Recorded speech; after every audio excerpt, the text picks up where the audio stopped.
Viewers, today I would like to welcome Ms. Meenakshi Mallik, Commercial Director, Air India, to Eat My News and my show, Talk with Tanya. Welcome, Ms. Meenakshi. My first question to you is that could you tell us a little bit about your early career days and how did you rise to the highest echelons of India's national carrier, Air India? Over to you. Tanya, first and foremost, thank you. Lovely talking to you this nice, good, lovely morning. And let me go back on my journey in this airline industry. I started from 1989 as a management trainee, young management trainee. I was just 22 years when I joined Indian Airlines as a direct recruit management trainee after having completed my MBA. And then after a 9-month training program, I finally joined Indian Airlines, the erstwhile Indian Airlines before merger, and joined in Calcutta. And so the journey has started from there. I have worked in various fields. I worked in airport, cargo, passenger handling, outstations, ground handling, domestic, international. I've done an international stint in Bahrain, and then finally, after 25 years of field experience, I landed up in headquarters. And now I'm now the board member. I am on the board of Air India, and I think I'm the first lady commercial director of a merged Air India. So it has been a very, very wonderful experience and a very, very wonderful journey. If somebody asks me, do you want to repeat the journey again? I would do it again and again. It has been a brilliant, brilliant, brilliant journey. Wow, it's indeed been a very, very long journey, and it's very inspiring for women to see that, that you're the first commercial director as a woman. And I'm sure a lot of our young girls and women who are watching this are going to feel very, very inspired. So let's talk a little bit about Air India now. Very unfortunately, we're going through the pandemic and very tough times, very unprecedented, and as we all know that the hospitality sector is the worst hit, and Air India, I'm sure, has also felt the tumors of that. And since your planes are running with a lot of underutilized capacity, almost 30%, which is much, much lower than what it used to be earlier, approximately. So how will the recovery happen? Well, let us go back to March this year. You know, end March, 25th March, midnight, I think we stopped all international flights coming and going out of India and into India due to COVID, and all domestic flights also were suspended.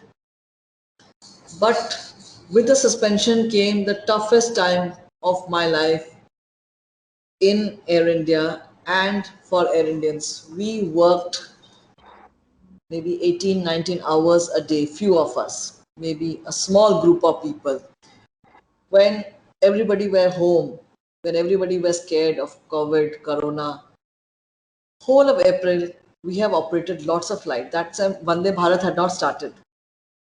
We were doing charters to evacuate lot of people who were stuck in India, who wanted to leave India, foreigners. Or that time we had started evacuation in the month of April itself. And in the month of April, we started bringing in huge amount of cargo from various destinations into India, COVID related items, COVID related masks, and PP items where we needed, desperately needed. So Air India was in the front. We went to places like Shanghai, Guangzhou, Dalian, where I suddenly looked at the map, where is Dalian, and putting in flights in 3-4 days time. It was amazing how we have done it. But so we started it from the month of April, and then from 7th of May the great evacuation started, called Vande Bharat.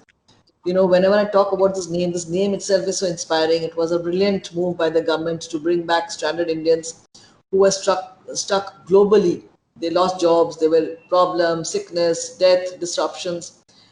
And from 7th of May, we started Vande Bharat. Again, few people. We have done Vande Bharat. We have gone to 78 destinations globally. overnight we had to start flights. Maybe today, like we are going to Basra today, we had to go to crazy places overnight, putting ground handlers into place, engineers into place, handling agents into place, which many people talk about only pilots and crew who went and operate, but there is a lot more support which goes on. So I would like to talk about those few unsung people who we tend to neglect at all times, because even from top to bottom we hear about, oh, the crew went, but no, there are ground handling people, like in a strange place like XYZ, where we have never operated 78 destinations out of, we were operating to 40 destinations, 42, but we added so many. How? Overnight, we had to talk to ground handlers, we had to talk to cargo agents, we had to talk to handling agent, we had to put an engineer into place, we had to get engineering handling, we had to do, crazy things. And all those people have done overnight. A group of small group of dedicated air Indians have worked round the clock, 18, 20 hours, and they put it into place. Yes. So the Vande Bharat program has gone on. Yes, money has come in. We have done our best to bring back people. Till 15th of September, we have brought back 2.25 lakh Indians and taken out 1.5 lakh. 55. People were stuck from both sides. So people have gone both sides, and of course, this is Air India. Air India Express, my other subsidiary, has also carried a huge amount. So together, we have done a great number. Together, we have done a great number and touched various destinations, and the show continues till end of September. We have already loaded the flights, and beyond that we'll see what is the government's decision. Then government has done something called bubble flights now between two countries. So we already have about 9 countries in bubble already in place. Just as I talked to you, we have got approvals for Tokyo, Saudi Arabia, already Bahrain is in place, so Nigeria is in place. So so now 12 countries bubbles are in place. So people will start moving, and so there's a, yes, aviation is in problem. Yes, domestically, before COVID, I used to operate to 53 destinations in India, Air India. Of course, Alliance Air, Milake, we come to 83 destinations, but we're doing 53.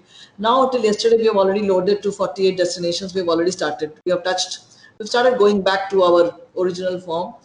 And yes, as and when, every state has got its constraint. Whenever, as and when the states are opening up, we are loading the flights and trying to build up. So maybe by January, February, March, we will be maybe 75% of our capacity, if not by in March, I think we should, yes. So this is how the journey is going on during the COVID times. Great. And Ms. Meenakshi, I'm very well aware of the fact that you have played a huge role in this Vande Bharat mission, and you've been at the forefront of the crisis. And we've, as a nation, witnessed how Air India has all the time come on the forefront and taken the lead whenever it comes to getting country out of any undue crisis. But as we know that these are unprecedented times and the whole hospitality sector is affected. So we sincerely hope that the industry will start looking very much better very soon. But when do you think that we'll get back to normal after vaccine? What do you think? Where is the industry moving now? Yes, the industry, aviation industry is actually extremely badly affected. But, in India, the government and the civil aviation has been very proactive, which, and so maybe, where railways till a few days ago were running only 200 trains, we have been, working on the front foot where aviation is concerned, and aviation has been doing very, moving, coming up very fast in India.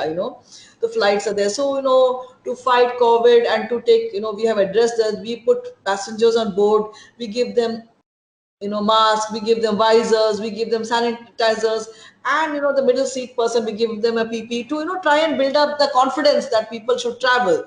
Even international flights, we do that, that, and then our crew is tested before they board a flight. So COVID negative crew goes on board, and this is a must. So all that thing is helped build up the confidence of the Indian civil people to start taking more flights. So I think Indian aviation has taken off very well. I think we are doing about 1,100, I think 1,100 flights a day, if I'm not wrong. It's coming to that. All aviation, domestic put together, airlines put together, and of course in that, on the domestic front, I've loaded already 48 sectors, and we will be taking it up.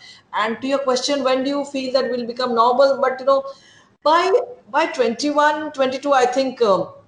by next year October, I think we should be rolling full fledged.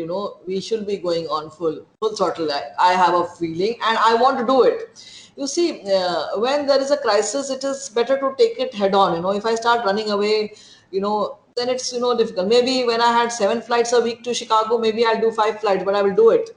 So as the loads pick up, we'll keep on adding capacity. So we have done that, and pre-COVID, I had lesser flights to London. Now I have more flights to London. I have 21 flights a week to London, which is unheard of. I go into places like Cochin, which I never had a flight. I have a direct flight from Cochin to London.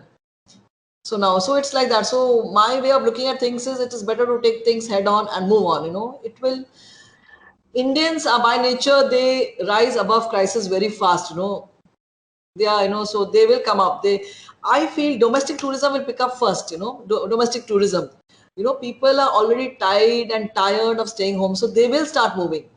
And with all these safety measures which we are taking on board, people are getting more and more confident. Yesterday I've done about 68% seat factor, which is not very good, but yes, it's moving up.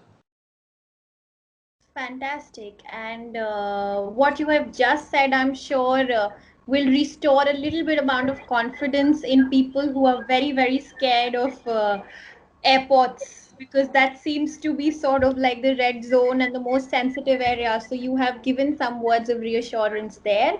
And as you rightly so said, that with the right leadership, uh, Air Indians will take their crisis head on. Yes. And we have seen this in the past as well. However, one thing that has been doing the rounds for the last couple of years is also Air India disinvestment. It's been in news for a lot of times, and the current government seems to be in the favor of doing so. In the parliament recently, we've heard the TMC MP, Mr. Dinesh Trivedi, say that Air India hai to Hindustan hai.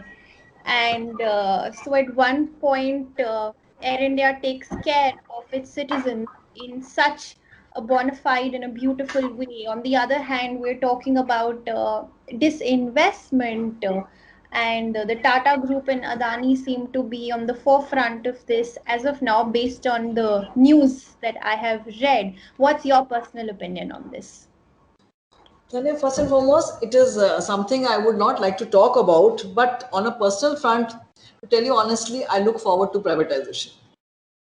Because, I personally, this is my personal opinion, service industry and government cannot go together. Government's job is to look to health, sanitation, water. This is the basic, this country doesn't have that basic. So government's job is that. Government's job is not to run an airline. I believe that. It's my job to run an airline. And a private sector is more agile to different things. Being a government sector, it is difficult. There are certain things we are bound by, certain norms, certain things.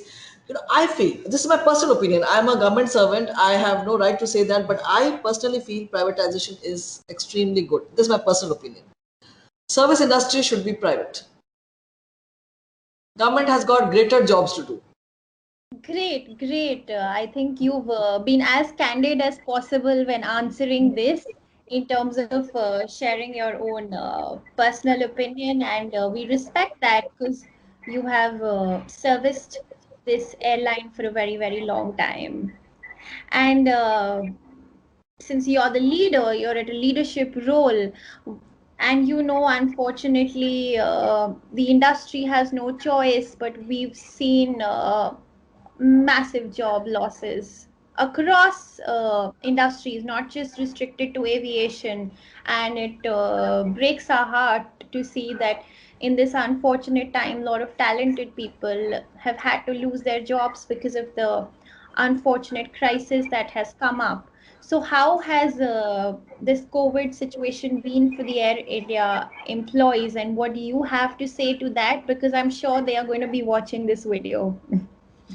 You know, Tanya, where Air India is concerned, we have not laid off anybody. What with government was very clear, we did not lay off anybody. Yes, we had some retired people with us. So now, obviously, when it is difficult to pay the salaries of your present employees, so obviously, no, even no company in its proper sense would add on to by keeping retired people. So we laid off retired people, and we had certain people on contracts. We laid them off, yes. And more than that, we have taken a massive salary cut ourselves, so that we try and see that very few people who are with us who are needed, we don't lay off people. Yes, we brought out schemes like leave without pay. If somebody wants to go on leave without pay, they have got, I have had many of my colleagues who have taken leave without pay and gone.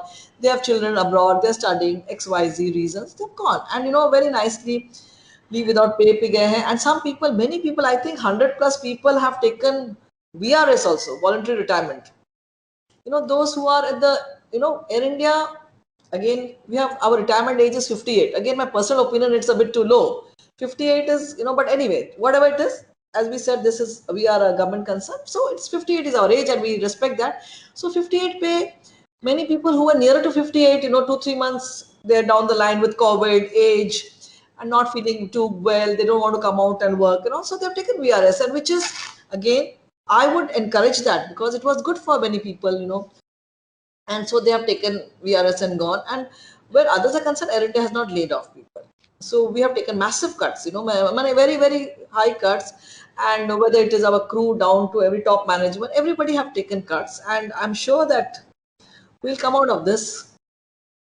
And with always the government supporting, we have the government support with us. And I'm sure we'll ride through this, and we'll see what's in the future, whether it is privatization or it is, whatever the, government is our owner, and, we respect that. Great, great. I personally have a lot of respect for the fact, I look up to every woman who rises to the top, because unfortunately, we know statistically women leave before they leave. And you do get what I mean, that a large number of women enter the workforce after college and up to the mid management. But when it comes to senior management, the gap gets very, very narrow, which is a very sorry figure, because I feel that women make excellent leaders. And what's the message that you would like to give to all girls and women to encourage them to stick around, have a long career, don't give up, believe in the fact that you can reach the top. And as unfortunate as it is that Air India has a retirement age of 58, so I know that you take things head on. So what after that? Yeah, where women are concerned, I would always tell, yes, you're right, women start, and somewhere along life, their family, career, they cannot balance, and they give up. And on top of, I am a little different type of a human being. I don't give up, and I always feel when the wind is against me, I take off best. So I'm a true aviator, whenever there's headwinds on, I take off very, very well. I always remember Mrs. Indira Gandhi's one saying. She used to say, I am the tallest with my back to the wall. Okay, so when I'm pushed to the wall, I also am the tallest. And so for me, I don't fear anything, for the same reason as my needs are very little, So I have very minimum needs, and whatever needs I have, by God's grace, Air India has given me that, So for me, there is no fear. And women have to work fearlessly, and women have to work hard, and maybe harder than a man. Sometimes they're always judged as, oh, she's a woman, so that's why, she's getting away. So I always come to office and I pretend I'm a it. I don't even behave like a woman. I tell my team, maybe sometime I'll put a hand on somebody's shoulder and work, because for me, I work like an, I'm, you know, no women, man, or anything. I work as an individual, and I take my team along like that. I laugh, I joke, I scream, I fight. My team is a little crazy team. We work like that. Everybody's got the right to tell me what I think, and I've got the right to tell everybody what I think. So it's a my office is a little bit wild sort of office. Yes, I work like that, and but I would tell every woman, stick on, don't give up. Even I will never say ki, don't take advantage of the fact that you're a woman. Don't expect special attention or special benefits. Oh, because I'm a woman, I need this. No, if you have come into the world of if you're getting uniform salary, if you're getting uniform benefits, then you have to work hard. And of course, and then take it on. You don't have to give up. Don't give up. You have to take it on.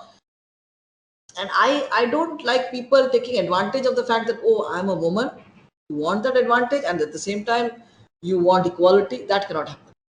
So my way of looking at it is, yes, you've come into this work atmosphere, you have to stick it out. It is tougher for a woman. It is very much tougher.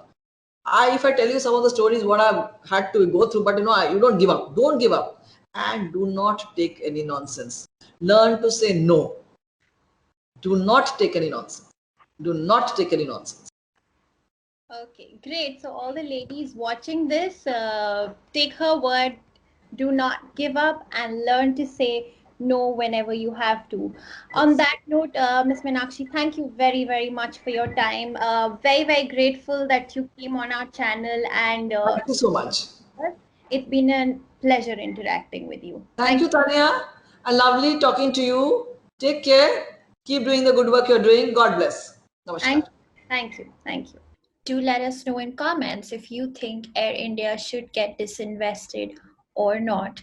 Like this video and don't forget to subscribe so that I continue to bring such amazing people on the Eat My News platform. Thank you so much for watching.